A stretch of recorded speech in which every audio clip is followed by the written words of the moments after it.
ইলমান হোসেন জানে না আন্দোলন কি। ইলমান হোসেন জানে না কেন এসেছে তার মা। ইলমানের মতো এসেছে অনেক শিশু, তারা এখনও জানে না কেন এসেছে এই আন্দোলনে। তারা শুধু একটাই কথা বলে, আমি বাড়ি যাব, আমি এখানে থাকতে চাই না, আমি কখন বাড়ি যাব।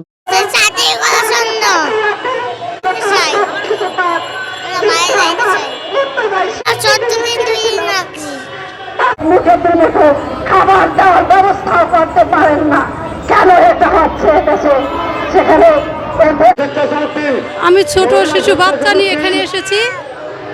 আমার মনে হয় প্রধান উপদেষ্টা আমাদের এই দুঃখ কষ্টগুলো দেখতে পাচ্ছেন না।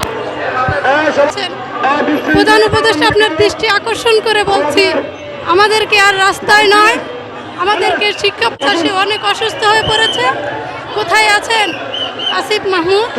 কোথায় আছেন প্রধান উপদেষ্টা? আপনারা কি আমাদের দুঃখ কষ্ট দেখতে পাচ্ছেন না? আরো সেই টাকা দিয়ে তাদেরকে ঝুলিয়ে রেখেছে দিনের পর দিন, বছরের পর বছর, যে তোমাদেরকে ৩৫০০ টাকার মূল্য ঘুরে রেখেছি। তোমার একজন মানুষ সকাল থেকে যদি